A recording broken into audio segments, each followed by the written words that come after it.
이 시간에는 오늘 본문 말씀을 통해서 내가 어찌 하나님의 궤를, 하나님의 언약궤를 내 곳으로 오게 하리요라는 제목으로 오늘 나누고자 합니다. 내가 어찌 하나님의 궤를 내 곳으로 오게 하리요. 네, 오늘 본문 말씀은 다윗이 빼앗겼던 이스라엘 언약궤잖아요, 그죠? 근데 이방인 블레셋 사람들에게 언약궤를 빼앗겼는데 그 빼앗겼던 언약궤를 다시 이동하여서 다윗 성에 안치하는 구속 역사에 아주 큰 획을 긋는 사건을 담은 구절입니다. 저희가 다시 역대상 13장 12절 13절 아까 읽으셨는데요. 다시 확인해 보실게요. 그날에 다윗이 하나님을 두려워하여 가로되, 네, 이게 참 중요한 부분이에요. 하나님의 언약궤를 들여오는 과정에서 사고가 났었어요. 그래서 그 사고를 통해서 다윗은 하나님을 두려워하여 가로되, 분명히 본인이 하나님의 임재를 상징하는 언약궤를 다시 성전으로 모실 수 있겠다라고 생각을 했는데, 내가 어찌 하나님의 궤를 내가 있는 곳으로 오게 하리요 하고 크게 두려워한 것을 볼 수가 있습니다. 그게 오늘 제목이에요. 저희가 계속 이 언약궤에 대해서 공부를 해왔잖아요. 성전의 완성은 무엇이 안치되어야 돼요? 언약궤가 지성소에 안치가 되어야지만 성전의 완성인데, 그러지 못하고 궤를 옮겨 다윗성 자기에게 메어 드리지 못하고 치우쳐 가드 사람 오벳에돔의 집으로 메어 가니라. 네. 저희가 이 내용에 대해서 깊이 같이 공감하면서 깨닫기 위해서는 이 언약궤가 왜 이동하게 되었는지 그 배경을 먼저 살펴보아야 합니다. 이 언약궤는 이방 사람들 블레셋과의 전쟁, 아벡 전투라고 하는 그 장소에서 법궤를 빼앗겼어요. 기가 막히죠. 하나님이 우리에게 오셨는데 그 하나님을 빼앗겼다고 상상해 보세요. 이방 사람들한테. 그래서 그때부터 그게 주전, 예수님 오시기 전 1102년이에요. 아벡 전투가 1102년이었는데 그때부터 지금 오늘 이 구절이 있는 다윗 시대까지 약 100년이란 어마어마한 세월이 흘러서 그동안 언약궤와 성전이 분리되어 있는 거예요. 그게 얼마나 이스라엘 백성들에게 큰 영향을 가져왔는지 상상이 되시죠, 그죠? 100여 년이라는 생활 동안에 성전의 완성인 언약궤와 성전이 분리가 되어 있었어요. 그리고 그것을 다시 합하는 걸 누가 합니까? 다윗이 다시 회복하는 장면이 바로 역대상 13장인데 그것도 지금 다윗은 실패한 장면이에요. 너무너무 두려워했죠. 네. 그래서 하나님의 법궤를 빼앗기는 과정에서 그 처음부터 다시 성전에 안치되기까지의 전 과정을 내가 어찌 하나님의 궤를 내 곳으로 오게 하리요라는 제목 하에 살펴보면서 오늘 나누고자 합니다. 자, 언약궤의 이동 배경, 언제 언약궤가 빼앗겼죠? 네, 아벡 전투. 자, 근데 그때 시대 배경을 저희가 정확하게 알려면은요, 언약궤를 빼앗긴 때는 영적 암흑이 극으로 달했던 시대예요. 바로 사사 시대죠. 다 본인들이 보기에 옳다라고 생각한 대로 마음대로 행했던 시대예요. 그리고 그래서 그때 블레셋의 압제를 받을 때였어요. 자, 그러다가 블레셋과의 전투, 아벡 전투에서 언약궤를 앞서고 나갔다가 빼앗겼는데요. 분명 하나님의 임재를 상징하는 언약궤를 앞세워서 나갔는데도 전쟁을 패전했다라는 것은 망고의 치욕이었죠. 자, 이후로 지성소에 있는 하나님의 언약궤니까 하나님의 언약의 표징인 언약궤가 없는 상태로 약 100여 년이라는 세월이 흐르는데요. 첫 번째 저희가 언약궤를 빼앗긴 그 전투에 대해서 좀 살펴봐야 되겠습니다. 자, 이스라엘 사람들은 블레셋 사람들과 싸우려고 에베네셀 곁에 진을 쳤고 블레셋은 아벡에 진을 쳤어요. 이스라엘 백성들은 어디예요? 에베네셀, 그리고 블레셋은 아벡이라는 장소에 진을 쳤어요. 근데 누가 이겼어요? 예, 자 같이 볼게요. 사무엘상 4장. 오늘 저희가 보실 거는 사무엘상 4장, 5장, 6장 이렇게 쭉 훑어보실 거예요. 예. 자 4장 보시니까 저희가 함께 읽어보실게요. 이스라엘은 나가서 블레셋 사람과 싸우려고 에베네셀 곁에 진을 치고 블레셋 사람은 아벡에 진쳤더니 이스라엘을 대하여 항오를 벌이니라. 그 둘이 싸우다가 이스라엘이 블레셋 사람 앞에서 패하여 그들에게 전쟁에서 죽임을 당한 군사가 몇천 명입니까? 4천 명가량 패배했어요. 다 죽었어요. 어마어마한 숫자죠. 자, 이렇게 전쟁에 패배했으면 이스라엘 백성들이 제일 먼저 해야 할 것이 무엇이었을까요? 네, 여호와께 물었어야 합니다. 근데 저희는 인생사에서 어떠한 사건, 사고가 일어날 때에 이런 일이 왜 일어났지? 라고 내 자신에게 묻거나 주위 사람들에게 묻지만 직접 하나님께 묻는 상황은 많이 없을 때가 있어요. 그럼에도 불구하고 이스라엘의 장로들은 하나님께 묻지 않고 그 단계를 스킵해버리고 하나님의 언약궤 가져오면 되지. 우리가 진 이유는 하나님의 언약궤를 모시고 나가지 않았기 때문이야 라고 아주 그럴듯하지만 자기 생각대로 판단해버립니다. 예. 자, 사무엘상 4장 3절에는 장로들은 전쟁에서 패한 이유가 여호와의 언약궤가 없었기 때문이다 라고 한 것을 생각했다는 것을 보여주고 있는데요. 그 다음 절 사무엘상 4장 3절 같이 읽어보실게요. 네, 시작.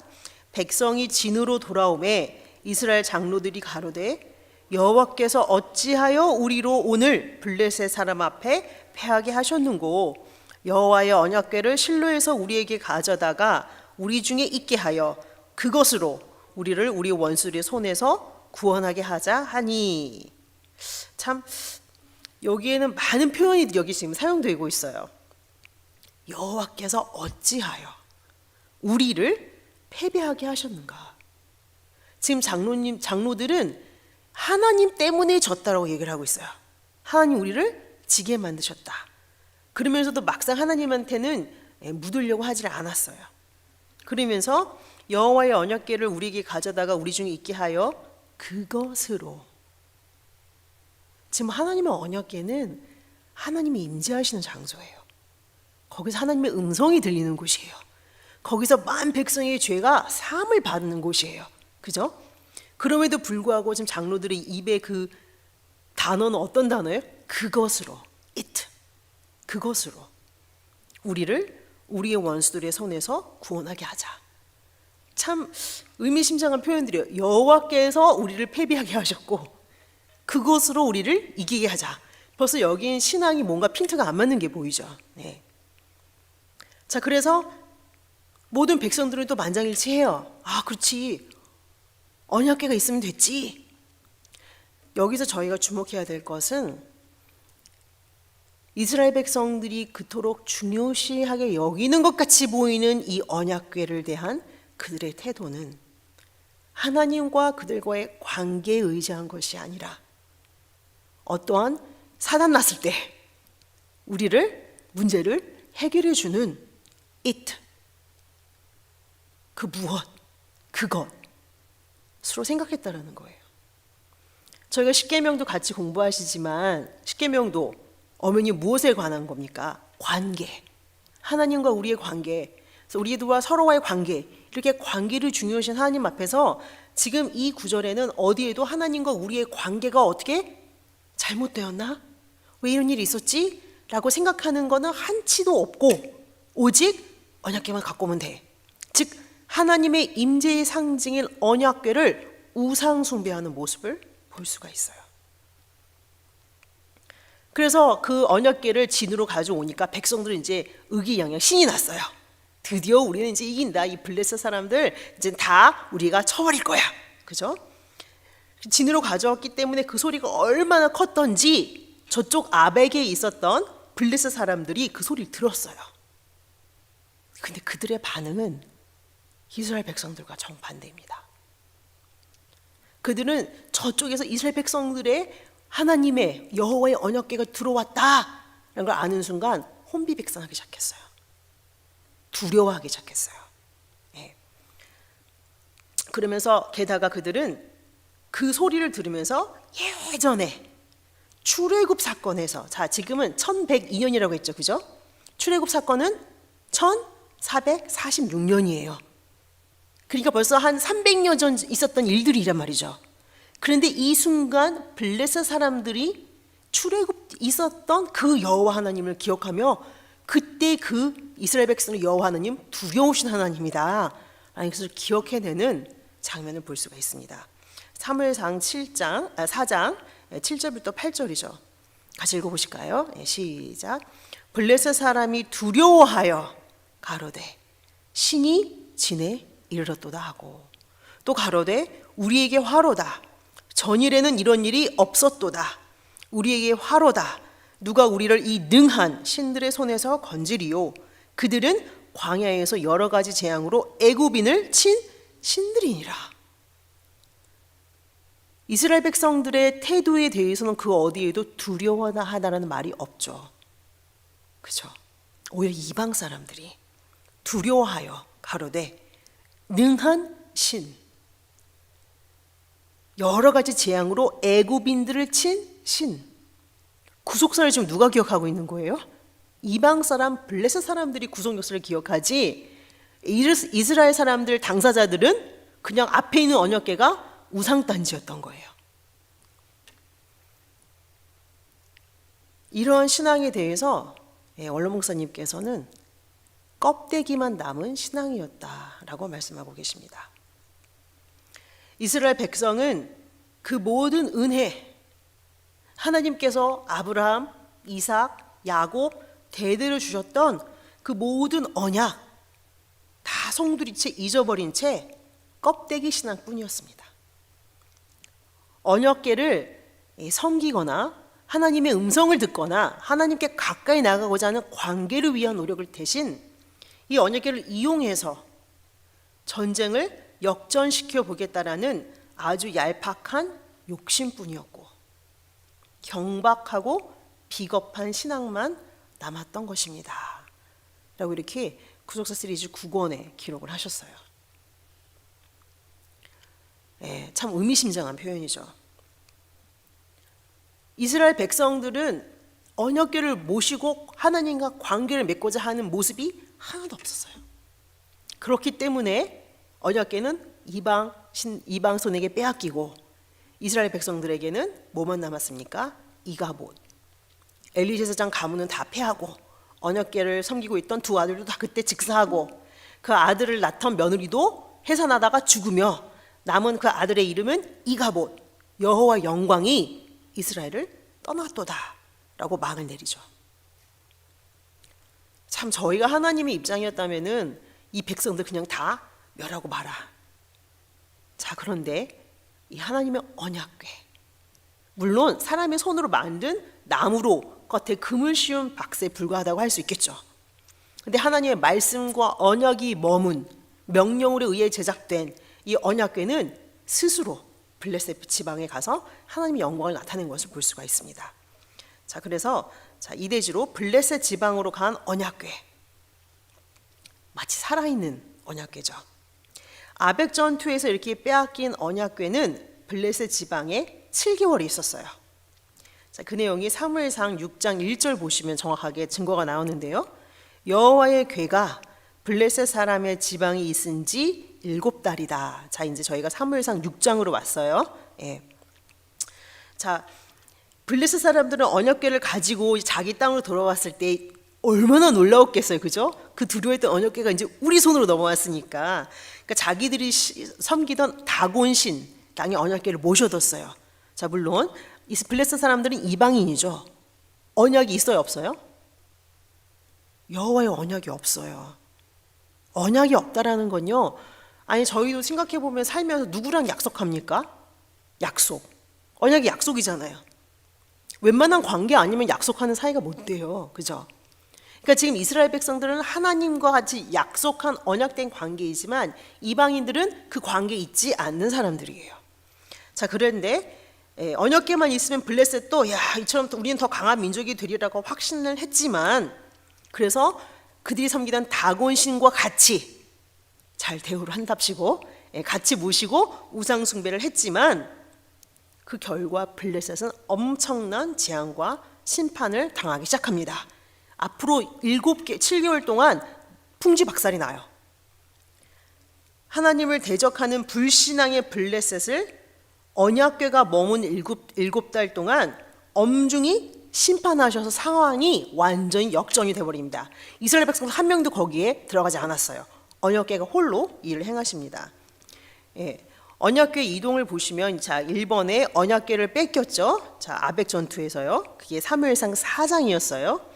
그러면서 이때부터가 성막과 언약궤가 분리된다는 걸 볼 수가 있습니다. 그러니까 구속사에 굉장히 중요한 사건이에요. 그러고 나서 블레셋에 7개월 동안 더 있었다고 사무엘상 6장에서 보셨는데요. 그럼 세 장소가 나와요. 첫 번째가 동그라미 2번 아스돗, 동그라미 3번 가드, 동그라미 4번 에그론. 자, 이 세 가지 장소가 나옵니다. 이 장소를 좀 기억해 주셔야 돼요. 이름이 아스돗, 가드, 에그론. 자, 이 세 장소를 옮길 때마다, 그러니까 재앙이 너무 심하니까 아스돗에 다곤 신당이 있다가 다곤 신당이 다 와르르 다 망가지고 막 무너졌어요. 두려워가지고 여기서 모시면 안 되겠다 그러고 가드로 보낸 거예요. 근데 이렇게 장소를 옮길 때마다 더 큰 재앙, 더 치명적인 파괴력으로 그 땅은 사망의 환난을 당하고 죽지 아니한 사람들은 독종으로 너무나 고생을 하게 되는 거예요. 그래서 블레셋 사람들은 속수무책으로 주요 도시들이 막 다 망하는 걸 보는 거예요. 마치 이렇게 오미크론이 확 쓸고 간다고 하면 이 도시 저 도시 막 쓸고 간다고 상상이 되잖아요, 그죠? 그런 것처럼 결국 하나님의 궤를 우리는 감당 못하겠습니다, 돌려보내야 되겠습니다 해요. 자, 근데 이 과정에서도 저희가 성경을 좀 자세히 살펴봐야 돼요. 제가 이 구절들을 같이 이렇게 상고하는 이유는요, 성경은 분명히 이방 사람들도 이 관계성에 있어 대해서는 어쩌보면 우리보다 더 잘하는구나 라는 걸 뉘우칠 수밖에 없게 된 것 같아요. 자, 사무엘상 6장 2절 보실게요. 그래서 블레셋 사람들이 도저히 나라가 쑥대밭이 되니까 이렇게 제사장들과 복술자들을 불러서 이르되 우리가 여호와의 궤를 어떻게 할꼬 그것을 어떻게 본처로 보낼 것을 우리에게 가르치라. 여호와의 궤를 어떻게 섬기고 어떻게 보내고 어떻게 핸들링을 해야 할지 배우고자 하는 거였어요. 너무 아까 보신 이스라엘 백성들의 장로와는 너무 대조가 되죠. 자, 그렇게 하니까 이 제사장들과 복술자들은 다음과 같이 답변했습니다. 사무엘상 6장 3절 말씀 보시면 속건제를 드리라고 명령을 해요. 속건제. 자, 속건제. 영어로는 guilt offering이에요. 속건제라는 자체는요, 우리가 잘못했습니다 라고 인정하는 거예요. 우리가 잘못했습니다. 어떤 재앙을 만났을 때 이스라엘 백성들은 그렇지 않았는데 블레셋 사람들은 먼저 여호와, 이 언약궤의 주인 되신 여호와께 우리가 잘못했습니다라고 속건제를 바치는 거예요. 블레셋 사람들은 언약궤를 강탈한 도적 행위에 대한 보상의 뜻으로 속건제를 드려야 되겠다라고 했죠. 자, 속건제 제물은 6장 4절을 보시면은요, 금 독종 5개. 독종이 어떤 모양이 있는지는 모르겠지만 금으로 이제 하나님 독종을 일으키셨잖아요, 그죠? 그러니까 5개를 만들어서 이렇게 놓고, 그 다음에 금쥐, 마우스, 그 쥐 5, 금으로 된 거를 이렇게 5개를 놓았어요. 금독정은 사람들을 죽인 그 종초의 모양을 금으로 만든 거고요. 금쥐는 받은 재앙이 아마도 쥐와 관련된 것으로 보입니다. 그래서 금독종, 금쥐 5개를 이렇게 상자에 두어서 언약궤 이렇게 열어서 그것도 박스잖아요, 그죠? 그 안에 넣지 않고 건드리지도 못하고 옆에 상자를 이렇게 두었어요. 자, 그래서 두 번째는 새 수레를 만들어서 언약궤를 싣고 그 새 수레를 멍에를 메어보지 아니한 젖나는 소 둘을 메워서, 그 아직 젖나는 소라는 것은 아직 애기들이 아직 젖을 먹어야 된다는 거잖아요, 그죠? 그러니까 아무리 짐승이지만 새끼를 두고 지금 이렇게 강제로 보내는 거예요. 예, 그렇게 하라고 사무엘상 6장 7절에 말씀하고 있습니다. 새 수레는 아직 한 번도 사용해 보지 않은 거, 새 거로, 예, 여호와 언약궤를 모셔야 되기 때문에. 그리고 멍에를 메어보지 아니한 젖나는 소 둘은 이 세속적인 일에 또 혹은 이 사람을 위한 일에 한 번도 사용된 적이 없음을 뜻해요. 예. 자, 그런데 짐승이 자기 새끼를 사랑하는 본성을 제어하고 지금 앞에 이끌어주는 사람이 있어요, 없어요? 없어요. 그냥 암소 둘만 놓고 세수로에 언약궤와 그 상자 놓고 보낼 때, 만약에 이게 벳세메스라는 이스라엘 재원까지 치우치지 않고 그대로 가면 정말 여호와의 신이 우리를 친 거고, 그렇지 않을 경우에는 그냥 어쩌다가 이렇게 우리가 당한 봉변이다 라고 생각하자, 우연이다, 그렇게 생각을 한 거예요. 자, 그 저기부터 에그론에서 벳세메스까지는 약 20km예요. 20km는 영어로 마일로 환산을 하면은요 약 12.5마일 정도 됩니다. 12.5. 1마일 뛰는데도 얼마나 걸리죠, 그죠? 예. 12.5마일을 사람의 인도가 없는 젖소 둘이 새끼가 울고 있는데도, 그죠? 그걸 다 떼어버리고 눈물을 흘리면서 암소가 좌우로 치우치지 않고 정로로 갔다라는 증거가 있습니다. 다음 구절이죠. 사무엘상 6장 12절 같이 저희가 확인해 보실게요. 시작. 암소가 벳세메스 길로 바로 행하여 대로로 가며 갈대에 울고 좌우로 치우치지 아니하였고 블레셋 방백들은 벳세메스 경계까지 따라가니라. 그죠? 여기가 암소가 갈대에 울었어요. 짐승도 본성을 제하고 삐뚤삐뚤 가는 게 아니라 좌우로 치우치지 않고 쭉 갔다라는 것은 지금 누가 여기 함께 있기 때문이에요? 그래서 그때 블레셋 백성들이 두 손 다 들었어요. 정말 여호와가 우리를 치신 거구나. 그래서 이걸 보고 방백들은, 그 방백들은 건 왕자들이잖아요, 그죠? 보고 다시 돌아갔어요. 그래서 벳세메스 사람들이 보니까 언약궤가 암소가 둘이 이렇게 메고 이렇게 오는 거예요. 그걸 보고 7개월 만에 우리가 빼앗겼던 이가봇이라는 충격에 아직도 가시지 않은 채였는데 그 언약궤가 돌아오는 것을 보니 얼마나 기뻤겠어요. 그런데 언약궤를 보고 너무나 기뻐한 나머지 언약궤 안에 물건들에 대한 우려 혹은 호기심, 다시 대조가 되죠. 블레셋 사람들은 두려워하고 경외하는 마음이 앞섰지만 이스라엘 백성들은 관심, 호기심 뿐이에요. 그래서 언약궤가 오니까 뚜껑을 열어보죠. 저번에 보신 것처럼 열어보니까 어떻게 됐습니까? 여호와 궤를 들여다보니까, 사무엘상 6장 19절 말씀 같이 읽어보시겠습니다. 시작. 벳세메스 사람들이 여호와의 궤를 들여다본 고로 그들을 치사 5만 70인을 죽이신지라. 여호와께서 백성을 쳐서 크게 살육하셨으므로 백성이 애곡하였더라. 네. 이 치다, 치다라는 말은 하나님께서 엄청나게 많은 숫자를, 이렇게 사자를 보내서, 천사를 보내서 치실 때 있잖아요. 살육하실 때 쓰는 똑같은 단어예요.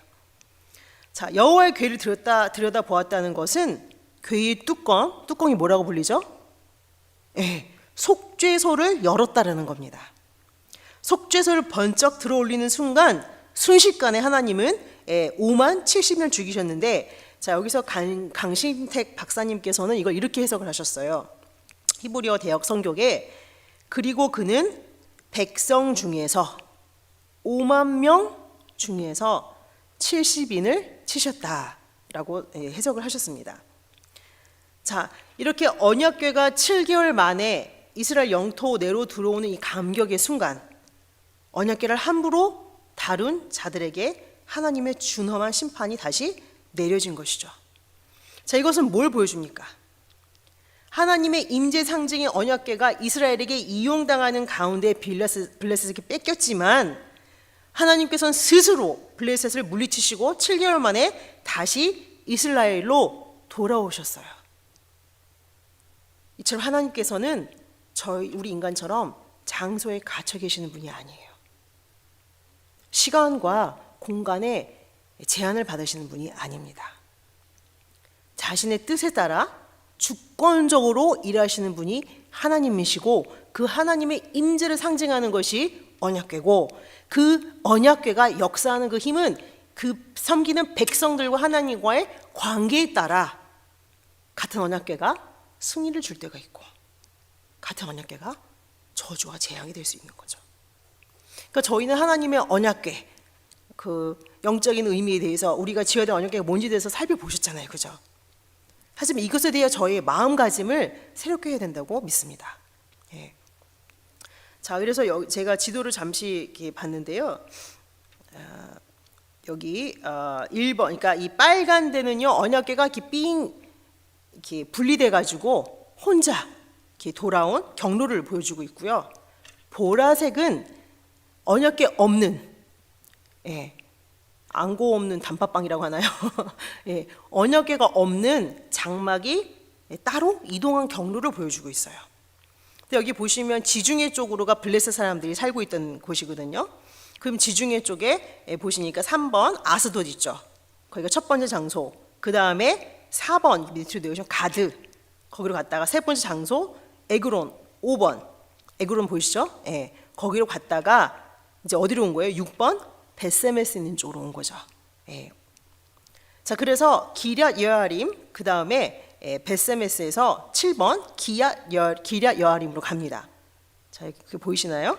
예, 그 다음에 8번 오벳에돔의 집, 그러면서 9번 다윗성, 10번 솔로몬 성전이 지어졌을 때 다시 거기서 성전과 언약궤가 다시 만나는 감격의 순간이 이 지도를 통해서 나타나고 있죠. 자, 그러면 3번 기럇 여아림 아비나답의 집으로 간 언약궤. 근데 이 부분을 보실 때 제가 미스바 전투라고 같이 기록했어요. 아벡 전투와 미스바 전투가 대조가 되는 것을 볼 수가 있습니다. 지금 사무엘상 4장, 5장, 6장, 7장까지 가는 거거든요. 그래서 기럇 여아 사람들이 와서 이제 벳세메 사람들이 70명이 죽었잖아요, 그죠? 그리고 나서 여호와 궤를 옮겨 자, 산에 사는 아비나답의 집에 들여놨어요. 그리고 그 아들 엘리야살을 거룩히 구별해서 이제 엘리에셀의 잡은 뭐예요? 언약궤를 지키는 거 하는 거예요.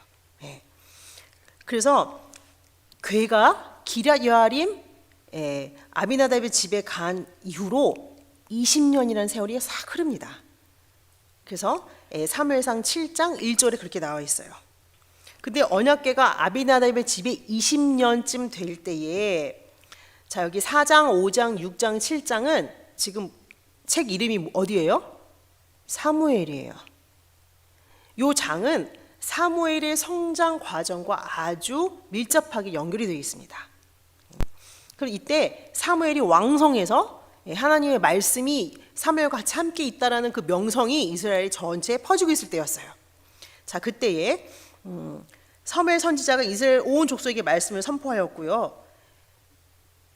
지금 언약궤가 이스라엘 땅에 있죠. 근데 아직 성전에는 없어요. 지금 누구네 집에 지금 거하고 있단 말이죠. 20년의 세월이 흘렀어요. 그래도 아직 이스라엘 백성들은 사는 게 너무너무 힘이 드는 거예요. 영적 흑암에 또 아직도 블레셋 사람들이 계속 압제하고 있고 이방 나라들이 계속 압제하는 아직도 사사시대인 거잖아요, 그죠? 거기다 이스라엘은 점점 더 타락하고 있어요. 그리고 더 나가서 이방신들 아사롯을 섬기고 있었죠.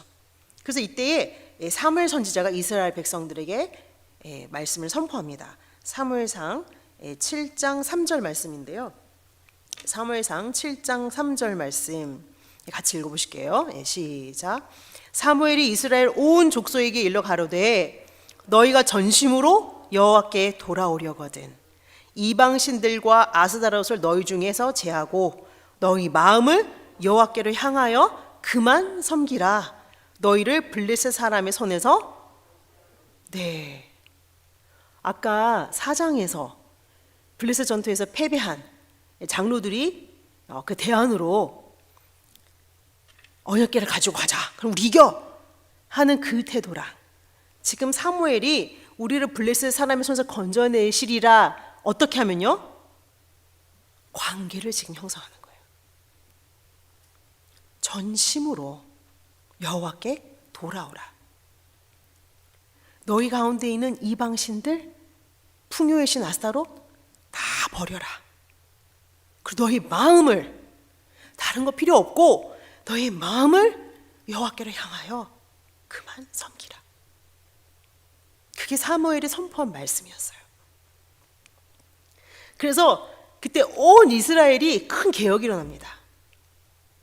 하나님과의 관계를 다시 회복하자라는 그 음성에 사무엘 명령을 쫓아서 우상을 제하고 여호와만 섬기는 개혁 운동이 백성들 가운데 시작이 됐어요. 그게 사무엘상 7장이에요.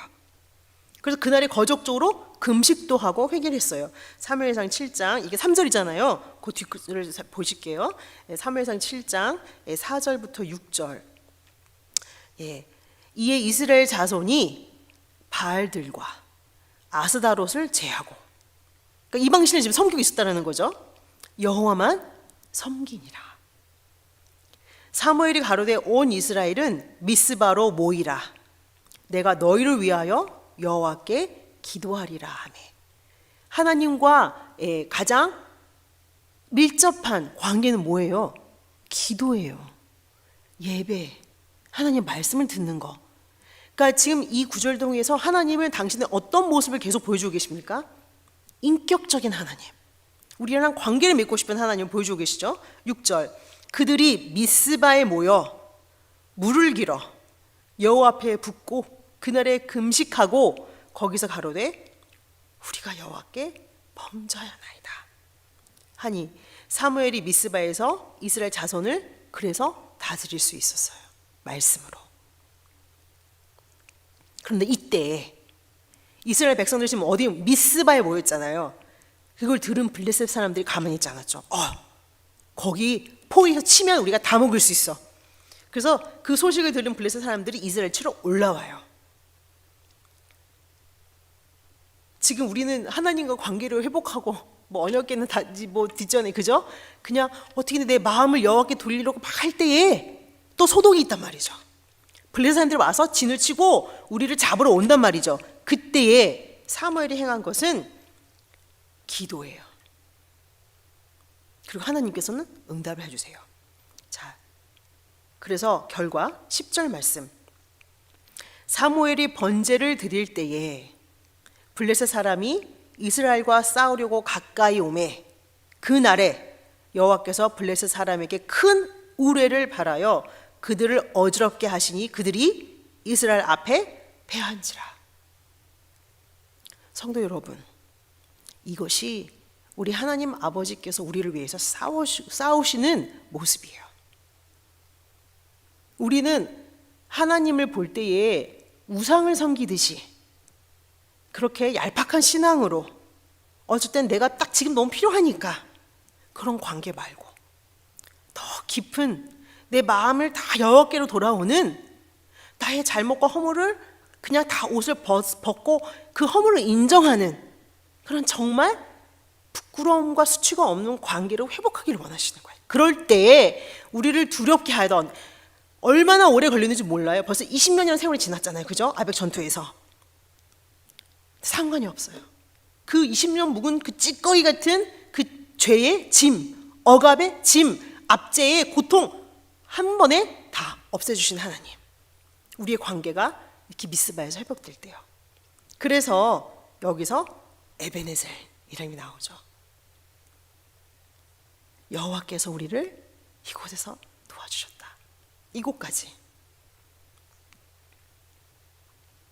그래서 결론은 블레셋이 완전히 이때 굴복합니다.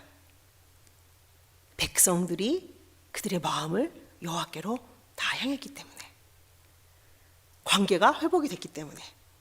그래서 다시는 이스라엘 경내에 들어오지 못하고 사무엘이 사는 동안 블레셋 사람을 하나님께서 막아주셨어요. 네, 사무엘상 7장 13절 14절 말씀입니다. 같이 읽어보실까요? 이에 블레셋 사람이 굴복하여 다시는 이스라엘 경내에 들어오지 못하였으며 여호와의 손이 사무엘에 사는 날 동안에 블레셋 사람들을 막으심에. 그 다음 14절, 블레셋 사람이 이스라엘에게 빼앗았던 성읍이 에그론부터 가드까지 이스라엘에게 회복되니. 아까 에그론, 가드, 법궤가 블레셋에 7개월 있는 동안 있었던 도시 이름이잖아요. 법궤가 땅을 밟은 곳까지 다 덤으로 차지해오는 거예요. 할렐루야. 그래서 이스라엘에게 회복이 되니 이스라엘이 그 사방 지경을 블레셋 사람의 손에서 도로 찾았고 다시 회복했다는 거죠. 또 이스라엘과 아모리 사람 사이에는 평화까지 생겼어요. 이런 에벨에셀의 기적이 오늘 저희의 삶 가운데에도 또 우리 LA 늘fun동산교회도 함께 임하게 해줄 줄 믿습니다. 네. 자, 그래서 미스바 전투가 있었던 때가 언제인가라는 그 실마리를 주는 게 바로 이 구절이에요. 블레셋 압제가 끝났다. 블레셋 압제가 끝났다라는 것은 이 40년이었는데요, 총 이게 끝났기 때문에 이때는 사사시대 연대를 계산하면은 1082년이에요. 주전 1082년. 그러니까 아벡 전투 있을 때부터 20년 온 거죠. 하나님은요, 우리에게 구속사를 가르쳐 주시는 이유는 하나님이 우리의 구속을 위해서 일하여 주신 그 모든 것을 잘 알고 기억해 주길 바라시는 마음뿐이에요. 근데 오늘 사건을 저희가 대조해 봤을 때에 이스라엘 백성들은 하나님이 지금 주신 우리에게 베풀어 주신 은혜는 다 저버리고 우리에게 말씀하셨던 언약은 다 다 뒷전에 두고 그냥 어떻게 이 상황만 해결할지 저희가 결국은 언약궤를 우상 숭배해서 마치 이트 그죠? 그것을 취급해버리는 엄청난 죄를 짓고 말하죠. 근데 반면에 지금 성경이 기록한 걸 보면은 그 이방 사람들, 블레셋 사람들은 어쩜 그렇게 300년 전에 있었던 애굽 사람들을 치신 여호와를 기억하였는지. 저희가 구절을 몇 개를 살펴보겠습니다.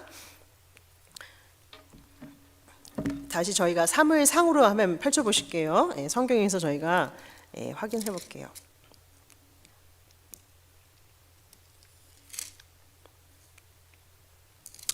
사무엘상 6장을 보시면은요, 이제 그 블레셋 사람들이 어떻게 하면 언약궤를 다시 이스라엘로 돌려보낼까라는 것을 상고하는 내용인데요.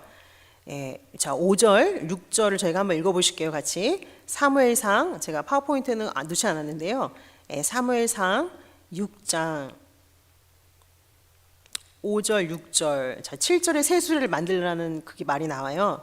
자, 5절 보시면, 자, 이방인들도 이렇게 해요. 5절. 그러므로 너희는 너희 독종의 형상과 땅을 해롭게 하는 쥐의 형상을 만들어 이스라엘 신께 영광을 돌리라.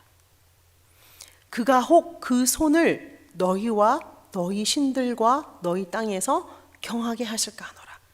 그 무거운 두려운 손을 가볍게 해주신다라는 표현이에요. 6절. 애굽인과 바로가 그 마음을 강팍해 한 것 같이 어찌하여 너희가 너희 마음을 강팍해 하겠느냐. 그가 그들 중에서 기이하게 행한 후에 그들이 백성을 가게 함으로 백성이 떠나지 아니하였느냐. 그죠? 지금 300년 전에 있었던 출애굽 사건 10대 재앙을 블레셋 사람들이 다시 상고하고 있는 거예요. 누가 우리 여호와 하나님의 구속 역사를 더 잘 기억하고 생생하게 전쟁 났을 때 극비에, 그죠? 급할 때 제일 먼저 떠오르는 게 이방이 되면 안 되지 않습니까? 저희여야죠. 하나님은 언약을 기억하고 그 말씀을 그대로 순종하는 자에게, 또 그 자신과 가정과 그 모든 소유에게 영원히 축복하시고 인자하심을 나타내 주십니다. 시편 25편 10절에 여호와의 모든 길은 그 언약과 증거를 지키는 자에게 인자와 진리예요. 누구에게요? 그 언약, 그 증거를 지키는 자. 여러분들께 하신 아버지의 언약, 말씀, 증거 다 어디 있습니까? 그걸 지키는 자에게 하나님의 인자와 진리를 보여주신다라는 거죠. 순서가 저희가 맞게 가야 돼요. 우리는 하나님의 인자와 진리를 구하지만 어떻게 구하는지 방법을 생각하지 않아요. 시편 103편 17절부터 18절 말씀. 여호와의 인자하심은 자기를 경외하는 자에게 영원부터 영원까지 이르며 그의 의는 자손의 자손에게 미치리니. 우리의 자손의 자손에게까지 그 의와 인자하심 미치시는데 18절 보니까 곧 그 언약을 지키고 그 법도를 기억하여 행하는 자에게로다. 그러니까 2022년도는요 우리가 큰 에베네셀과 같은 축복을 위해서 저희가 저에게 주셨던 모든 말씀들, 언약들, 도저히 불가능해 보여서 포기했던 것들 다 다시 가져오시기 바랍니다. 다 찾고 기도하고 우리 같이 경험하게 나눠서 뭐 내 죄뿐만이 아니라 뭐 당신의 죄, 우리 모두의 죄 같이 걸머지고 서로 얼싸안고 그 말씀을 통해서 우리가 하나님의 기도를 올릴 때에 하나님께서 반드시 모든 것을 잃어버린 것까지 다시 다 찾아오는 회복의 역사가 있을 줄 믿습니다. 그래서 구속사 시리즈의 타이틀 구절이 뭐예요?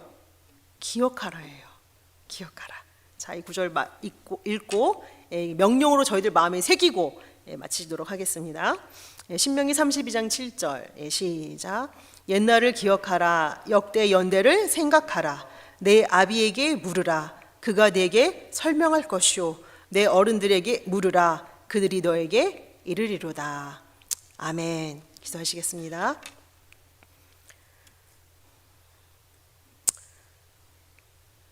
저희가 아무리 신앙의 껍데기만을 가지고 있을지라도 우리를 포기하지 아니하시고 말씀으로 끝까지 인도해 주시는 살아계신 아버지 하나님, 오늘도 하나님께서 변함없이 사랑하여 주시는 늘 푸른 동산교회 성도님들과 같이 수요 예배를 드릴 수 있도록 축복하여 주신 은혜에 감사합니다. 저희가 예배에 나올 때마다 죄 앞에 연약한 저희들의 모습을 겸허히 고백하고 아버지의 말씀과 기도로 저희가 거룩하게 되는 은혜를 입혀 주시옵소서. 아버지, 공부할 때마다 말씀을 상고할 때마다 또 우리가 서로 대화할 때마다 저에게 주신 말씀과 언약에 대한 비전이 더욱더 불타오르게 허락하여 주시옵고 하나님과 우리의 관계에 있어 우리의 일회용 컵처럼 필요할 때만 아버지를 찾는 자들이 아닌 아버지께서 원하시는 깊은 관계 속에 들어가는 저희들 모두가 될 수 있도록 아버지 우리를 불쌍히 여겨주시고 인도하여 주시옵소서. 그래야 해서 하나님의 언약궤가 영광의 처소인 성전에 다시 한번 합하여질기까지 그 구속사의 마지막 여정을 저희들이 온전히 다 완성하기까지 저희가 쉬지 않고 아버지의 말씀과 언약대로 힘차게 다름박질하는 LA 늘 푸른 동산 교회가 될 수 있도록 아버지 두 손 들어 축복하여 주시옵소서. 그렇게 이루어주실 것을 믿고 감사드리오며 우리의 유일한 소망이 되어주신 주 예수 그리스도의 존귀하신 이름에 의지하여 기도드렸사옵나이다. 아멘.